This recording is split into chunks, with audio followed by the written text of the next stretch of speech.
Merhabalar, kanalıma bir başka oyuncu analizi videoma hoş geldiniz. Öncelikle şunu söylemek istiyorum, videoları zaman çizelgesinde bölüyorum. Hangi bölümde ekranda ne göreceğiniz ve benim anlatımımdan ne duyacağınıza dair bilgileri de yazıyorum. Eğer ilginizi çekmeyen bir bölüm var ise atlayabilir ya da direkt ilginizi çeken bir bölüm var ise oraya geçebilirsiniz. Patulidis videosunda bir sonraki oyuncu videosunun Tromsø takımından olacağını belirtmiştim. Gerçi bu videoyu henüz Patulidis videosu yayınlanmadan önce hazırlıyorum. Oyuncu bilgilerine geçmeden önce çok kısa hatırlatmalarımı yapayım. Öncelikle kesinlikle bu işin eğitimini almış profesyonel birisi değilim. Sadece futbol izlemeyi çok seviyorum ve çok göz önünde olmayan, çok bilinmeyen oyuncular hakkında videolar hazırlamaya çalışıyorum. Kesinlikle çok bilgili olduğumu iddia etmiyorum. Tamamen amatör bir gözle yapıyorum bu işi. Hatta iş değil, hobi diyebiliriz. Tromsø aslında benim izlemekten çok keyif aldığım bir takım değil. Norveç Ligi'nde daha çok Fredrikstad, Viking gibi takımları takip etmeyi seviyorum ya da Sandefjord gibi. Ancak tabii ki Tromsø'den takip ettiğim 3 oyuncu var. Zaten 2 tanesi bilindik oyuncular. Birisi bugünkü videoda olduğu gibi. Ama tabii Tromsø'de benim asıl ilgimi çeken sağ bekleri Leo Kornic.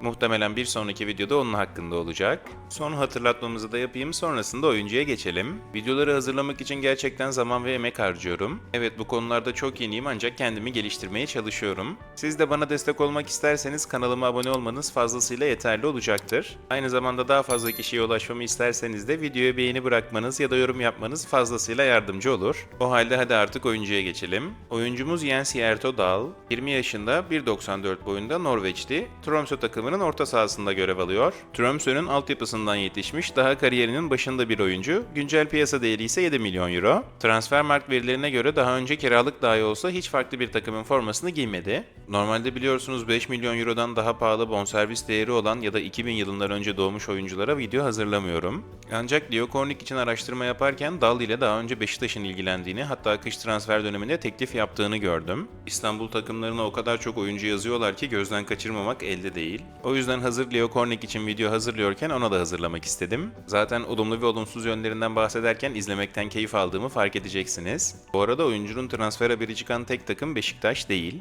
Rangers, Lazio, Leeds United, Bournemouth, Brighton, Sunderland, Frankfurt, Bologna ve Real Sociedad ilgilenen takımlar arasında. Kısaca fazlasıyla göz önünde bir oyuncu. Muhtemelen de bu yaz transfer sezonu açıldığında transfer yapacak. Umarım oyuncu hakkında pek fazla bilgisi olmayanlar için güzel bir analiz videosu olur. Dahl geçtiğimiz sezon Norveç en üst seviye liginde 30 maçta görev aldı. 2383 dakika sahada kaldı. 4 gol, 7 asistlik skor katkısı üretti. 3 de sarı kart gördü. Bu sezona ise fırtına gibi başladı. Hatırlatmak isterim, bu videoyu 4. maçlar henüz oynanmadan hazırlıyorum. İlk 3 maçın ikisinde ilk 11 olarak sahaya çıktı. Biri hat-trick olmak üzere 4 gol kaydetti. Normalde videonun sonuna o golleri de koyacaktım ancak video çok uzun oldu. O yüzden muhtemelen bu video yayınlandıktan bir gün sonra shorts olarak yine YouTube'a yüklüyor olacağım gollerini bu sezonki. Tromsø sahaya 3-5-2 ya da 3-5-1-1 diyebileceğimiz bir dizilişle çıkıyor. Hjertedal bu dizilişte orta sahadaki üçlünün sol beke yakın olan tarafında oynuyor. Mevkisi olarak bir box to box oyuncu diyemem. Oyunu gücüyle, fiziğiyle değil daha çok aklıyla oynayan bir oyuncu diyebilirim. O yüzden klasik akla gelen, koşan, pres yapan, mücadele eden 8 numara profilinden biraz uzak. Maç içerisinde zaman zaman 10 numara ya da forvet arkası gibi konumlansa da tam bir 10 numarada değil. Bana göre onun takımındaki rolünün en doğru tanımı derinde de 3. bölgede de bağlantı olabilen 8-10 numara karışımı olabilir. Tabi bunu aslında video boyunca izleyeceğiniz ekrandaki görüntülere, yani geçen sezona dayanarak söylüyorum. Bu sezon gole daha yakın konumlanıyor.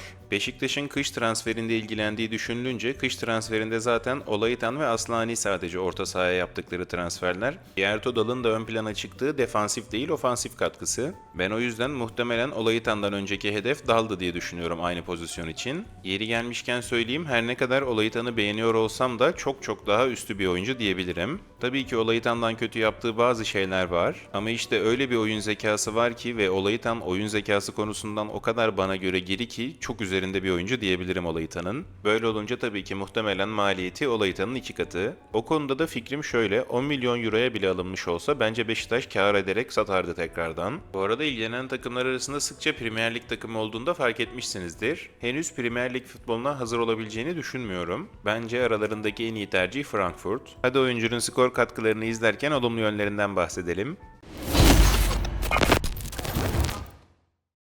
İzleyeceğimiz ilk golde dribling yeteneğinden biraz kesit görüyoruz. Rakip geçtiğimiz sezonun şampiyonu Viking. Deplasmanda 4-4 berabere biten bir maç. Hikayesi olan bir maç, o yüzden video sonunda o maçtan da bahsediyor olacağım. Şimdi izleyeceğimiz golde de kendini çok güzel unutturuyor, çok güzel hareketleniyor ve güzel bir bitirişle topu filelere yolluyor. Buradan da video başından beri sıkça bahsettiğim bence oyuncunun en güçlü özelliği oyun zekasına geçeceğim. Eminim ki bu ilk 5 dakikada zaten sizin de dikkatinizi çekmiştir. Oyuncunun saha görüşü ve oyun zekası yaşına göre inanılmaz derecede. Daha top ayağına gelmeden topu nereye vereceğini planlamış oluyor. Bu da kendisi çok hızlı bir oyuncu olmasa da sadece zekasıyla oyunu nasıl hızlandırabildiğini gösteriyor. Aynı zamanda bu yeteneği ister istemez kısa ve uzun paslarının da başarı oranına yansıyor. Gerçekten baskı altındayken bile doğru opsiyonu bulma konusunda çok iyi. Fazlasıyla soğukkanlı bir oyuncu olmasının da bunda etkisi vardır diye düşünüyorum. Pas yeteneğindeki en çok hoşuma giden kısmı ise tek pasları. Gerçekten oyunun seyir zevkini arttırabilecek tek paslar yapabiliyor. Zaten videonun ilerleyen kısımlarında onlardan da örnekler göreceksiniz. Kısacası pas yeteneğiyle hem rakibini hazırlıksız yakalıyor hem doğru pas kanalını buluyor ve bunu yaparken de oyunun temposunu arttırabiliyor. Bu da geçiş bağlantılarını hızlandırdığı için oyuncuyu hem geçiş oyununda hem set oyununda etkili bir koz yapıyor. Bu gerçekten çok ekstra bir özellik bence. Teknik yeteneğinin sadece bu kısmı bile Beşiktaş veya ilgilenen diğer takımların ilgisinin tesadüf olmadığını gösteriyor. Tempoyu belirleyen, orta sahada düşünme hızını yukarıya çıkaran, pası atmadan önce oyunu okuyan elit seviyede bir oyun aklı. Bu zeka toplu ve topsuz koşularına da yansıyor. Tabii özellikle topsuz koşularına. Sanırım en doğru tabiri boşlukları koşuyor değil de boşlukları kendisi yaratıyor olurdu. Böylece hem rakip savunmanın dengesini bozuyor hem de gerektiğinde kendi takım arkadaşlarına pas açısı yaratabiliyor. Şimdi asistlerini izliyor olacağız.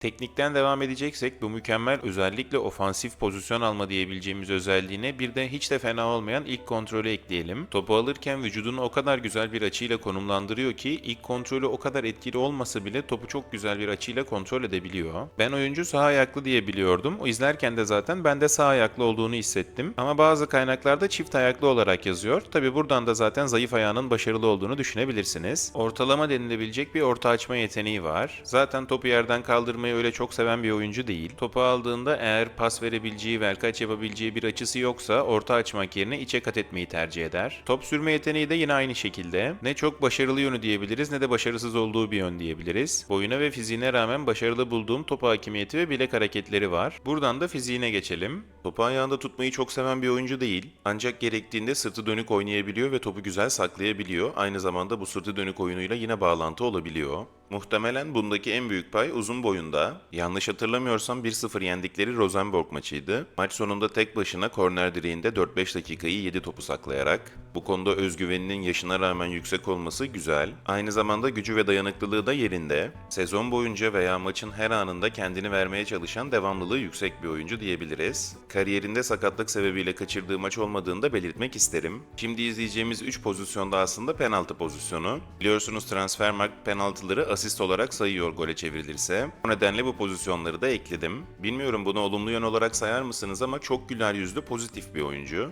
Bu da benim hoşuma giden bir özelliği. Aynı zamanda muhtemelen altyapısından çıktığı için bütün gol kutlamalarında taraftara koşuyor, hatta içlerine atlıyor. Transfer olduğunda gittiği takımda böyle bir aidiyet duygusu olacak mı çok merak ediyorum. Kısaca özetlemem gerekirse rakibini hem fiziksel hem de zihinsel olarak yıpratan ve dengesini bozan küçük dokunuşlardan oluşan bir oyuncu diyebiliriz. Potansiyelinin çok yüksek ve önünün çok açık olduğunu düşünüyorum. Ligimizde olsaydı gerçekten fark yaratırdı. Bilmiyorum Beşiktaş'ın ilgisi yazında devam edecek mi ama Orkun'la birlikte orta sahada çok farklı bir ikili olurlardı diyebilirim. Yeterince övdüğümü düşünüyorum. Hiç mi olumsuz yönü yok? Tabii ki var. Pas ve driblinglerinden kesitler izlerken hadi olumsuz yönlerine geçelim.